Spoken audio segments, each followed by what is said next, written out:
Isang mapagpalang araw po sa ating lahat. Magandang araw at magandang gabi. Mega love shoutout po sa mga solid supporters ng EDC, mga OFW po. Shoutout po at kumusta po kayo? Welcome po muli sa aking munting YouTube channel. Ngayon nga po ay ating pag-usapan ang kumakalat na issue. Beyonce po natin. Ganito pala ang ginawa sa TikTok. Grabe naman po yun mga kalingap. At solid supporters ng EDC na dismaya. At Kalingap Rab nagalit kay Beyonce. Yan po ang ating pag-uusapan ngayong gabi mga kalingap. At so ayun po, kung bago pa lang po kayo sa aking munting YouTube channel, palike, share and subscribe na rin po. At pakipindot na rin po ng notification bell para lagi po kayong updated sa aking video. At paalala rin po, bago po tayo magbigay ng ating mga opinion, pakitapusin po muna ang kabuuan ng video para akma ang ating mga komento. At huwag nyo na rin pong kalimutan na suportahan ang founder ng Kalingap na si Kuya Bal Santos Matubang at Kalingap Rab. Yung sa araw-araw po nilang pagtulong atin pong suportahan.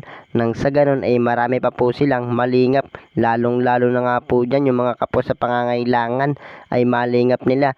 At ganun rin din po ang kanilang may bahay na si Ate Edna Vlogs at Jackie Tapia. Huwag po sana tayo magsasawang sumuporta mga kalingap. At so ayun po, pag-usapan nga po natin itong kumakalat na issue patungkol nga po kay Beyonce at Kalingap Rab nagalit kay Beyonce. Ano kaya ito? So una sa lahat mga kalingap, normal lang naman po na mag-post sa social media, lalo na nga po pag may problema or na-stress tayo. At syempre mga kalingap, kailangan naman po na sa tamang pag-post po tayo, lalo na nga po sa panahon ngayon.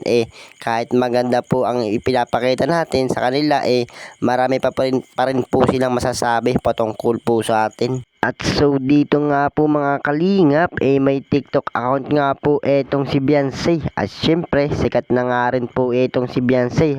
Kumbaga mga kalingap, marami nga rin pong sumusuporta dito nga po kay Beyonce. At laking gulat nga po ng mga solid supporters ng EDC mga kalingap nung napanood nga po nila itong video TikTok ni Beyonce na halos marami nga po ang nagulat at nadismaya. At sa nangyari nga pong ganun mga kalingap, ibang-iba na nga raw po itong si Beyonce. Asa na nga raw po yung dating simpleng Beyonce. At dito nga po nagulat itong si Kalingap Rab sa ginawa ni Beyonce. So dito nga po bago po mangyari or mag-post itong si Beyonce mga kalingap, nagpaalala nga po itong si Kalingap Rab na wag na nga raw pong magpo-post sa social media ang mga Kalingap Angels mga kalingap.